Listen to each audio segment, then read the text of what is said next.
Good day and welcome back to another Dbz Dokkan battle video.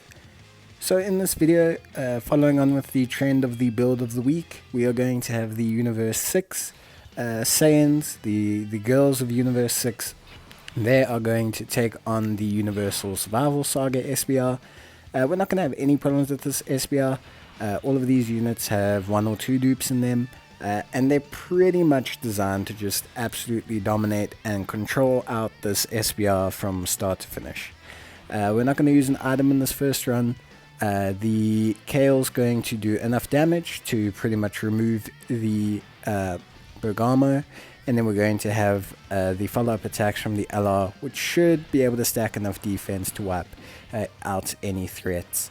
And then we have Kefla, who's not receiving any attacks in the back. She's going to round up with some damage right at the end there. So because we can build full crit on Kale, she is a very reliable source of damage, as you would have found out in my build video for this team. Most of them are going to be built into crits, which really makes them quite efficient at SBRs, because that means that even though they're fighting multiple different types, they can indeed do damage to them due to the fact that they are getting off so many crits. So we're going to have the LR here. The LR is going to attack a lot, it's basically they're going to fire off 2 additional super attacks every single time. So they're going to be doing a lot of attacks and stacking a lot of defense. They're going to stack so rapidly, in fact, that we're very rarely going to have to use an item for them, just due to the fact that they are stacking defense so many times in these Universe Survival Saga stages, these Universe 6 SPR stages. Any stage where there's a pure Saiyan or a Tournament of Power enemy, essentially, these guys are going to dominate. We're not going to have to use an item here either. We've got the Tech Caulifla, she's going to dodge everything. Then we've got the Kale in the second slot. She's going to guard everything, and then we've got a type advantage in the third slot with Caulifla, who's going to stack her defense before she fights him, so she's also going to be fine. When you are doing any form of content, I do suggest putting Tech Caulifla where there are the most attacks, because obviously she mitigates damage completely by not taking any damage. Preferably also that allows Kale to get a stack of defense off before she even takes an attack, which will also allow her basically to raise her defense. And raising your defense like 20,000 on a unit that guards against all attacks is pretty much the same as cutting damage down by like 80,000. It's, 20,000 at the type advantage of 1.5 is essentially the same as gaining defense of like an additional 40,000. So it is really good, obviously, and super helpful in terms of reducing the amount of damage you take. So anytime you can get her to basically take an attack beforehand, you're going to be really well off. And because we've got the LR here in the first slot, we're not going to be too worried about this attack here, and we're just going to basically finish him off with a big massive attack stat. In terms of the LR, definitely want to build them into crit. Additional, they will gain inherently from their hidden potential system, and also their passive covers a lot of additional attacks. So what you really want to do is you want to build them into crit as much as possible, and then whatever you're left over is you put into additional.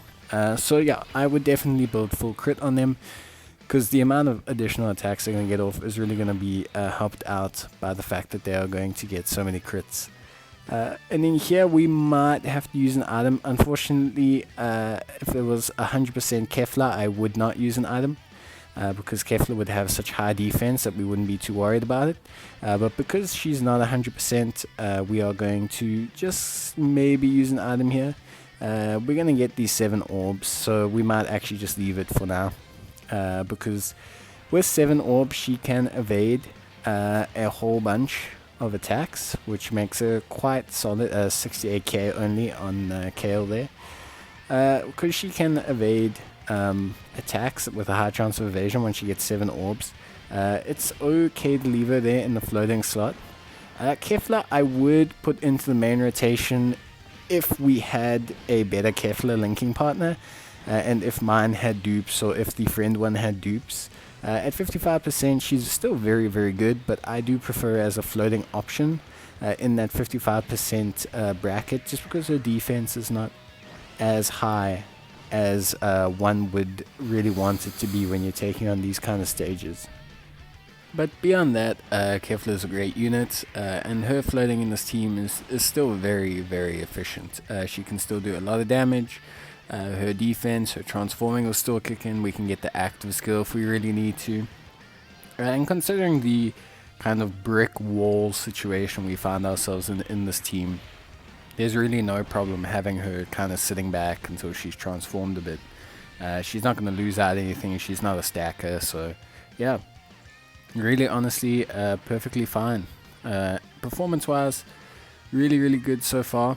I'm not too disappointed with how this team's doing or anything like that.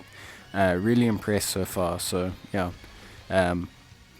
doing quite well. We have the Kale, who's going to dish out some more decent damage. We've got the LR, we've got the Caulifla. You know, all really solid units in terms of performance here. So yeah, so far really impressed. Like I said, they're a great SBR team. They're not going to let you down.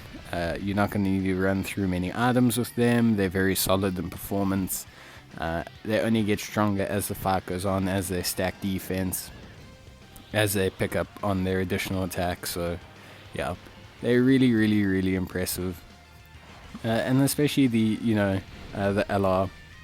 Like I said in the build video, they're a tiny bit behind the curve of the top LRs nowadays, but their kit is still super impressive, and the fact that they're additional so much and they stack their defense so well really still makes them a really good option. Even just floating on a lot of teams, they can really just be a really sound defensive unit for most teams that they're on. So yeah, really, really impressive unit so far.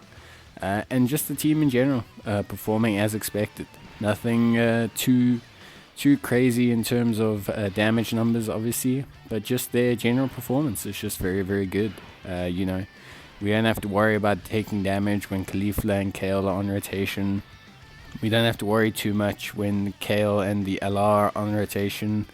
It's only really the first stage of Kefla not being transformed where we can maybe take some damage Caulifla before she's stacked attacks, and that's about it. It's really just impressive their performance in general, and obviously because we can build them all into crits and they can additional so many times, they're just going to keep stacking and stacking and stacking. I mean, this is what, four attacks now by Kale, so yeah, really, really just super impressive. Obviously, the stage does suit them. There's pure Saiyans in the stage. There's Universal Survival Saga enemies. But I mean, this is one of the stages they qualify for, and the fact that they decimated is not it's not their fault. It's not their problem. They're just super impressive. So yeah, really, really good so far. We'll move on to the final stage here, and we'll take a look at how they perform. So in this stage, obviously the only unit we really want to keep an eye out on is the Vegeta. The AGL Vegeta is going to be the unit that gives us the most problems, and that's really about it. But unfortunately, we're going to pop an Icarus just to be safe. We might as well see out the stage by now. But I wouldn't pop an Icarus if I had a couple dupes on Kefla. She's really the only reason I'm popping an Icarus. Even the Caulifla to a larger extent, the SS Agility Caulifla, I probably wouldn't be popping items. I would rather just take the gamble because of her evasion being so solid, basically a 50% chance and a 30% chance to evade attacks or counter them. It's so impressive that I would probably just take the gamble on her in terms of just sitting in that floating slot. But yeah, otherwise, yeah, we're going to take out Vegeta, so no need to be too worried about him. And we probably didn't need to pop the items anyway. Next, you'll focus on Frieza, because he's the last unit that kind of has advantage against us, because he can somewhat hurt the LR. Not so much now that they've hit like all their attacks, but beforehand he definitely will hurt them. I mean, you can see here with the damage reduction, he's probably still going to do a really solid chunk of damage, 136. So without it, he probably would have done close to 200 and something, which isn't bad. It wouldn't have derailed our run or anything. It wouldn't have thrown us off kilter. But yeah, just to keep in mind, he is the next one you want to take out, because Caulifla is also somewhat weak to him, the SS Caulifla. And then once he's out, the stage is pretty much a free ride from that point of view. In fact, depending on how your team lays out, you could probably take out the Frieza first, as he's probably slightly more dangerous than the Vegeta. Just depends on how your orbs fall for your Kefla. But yeah, we're really not too worried at this stage. Kale's going to do multiple super attacks and crit, because we can build her for crit.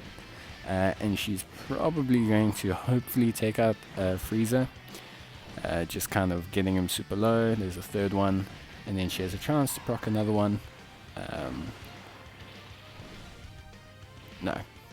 So the reason she can do 4 attacks, by the way, is because she can do her first super attack, then she does 1 if there's a Pure Saiyan, 1 if there's a Survival Saga, and then she can also proc an additional 1 off of those attacks with her hidden potential system. So overall, obviously she can fire 4 super attacks in a turn, which is very impressive. Makes her stack quite quickly as well. Caulifla is obviously effective against all types because we have a Kale in both turns, so we're not too worried about that. Caulifla would have done a normal solid amount of damage anyway, and at this point now we're really not too worried about anything. We've not only managed to get the Dokkan attack, which obviously will help heal us up, but Kale's not going to die to anyone's super attacks. The LR is going to stack another 3 or 4 times before they get hit by anything. And then we got 7 orbs with Kefla, who at this stage will have really solid defense, do a cuck ton of damage, and will also have the evasion. So yeah, at this point, at this stage now, we wouldn't fear anything in the stage. I would probably never use an item at this point, just because of the raw output that we have in terms of the team. So yeah, like I said, the only thing really that the team is lacking is a little bit of control, some utility, maybe lowering attack and defense, some sealing, some stunning, things like that. But I think if this team did have a lot of that, I think it would also be borderline it would probably be the strongest team in the game. Because adding any form of control or utility to a team like this that has so many brick walls, so much consistently growing damage, the ability to build into full crit, giving them the ability to seal or stun or do anything like that, it's really pretty much going to guarantee them being the best in the game. But yep, that's the run. Hope you guys enjoyed it, and yeah, I'll see you in the next video. Cheers and bye.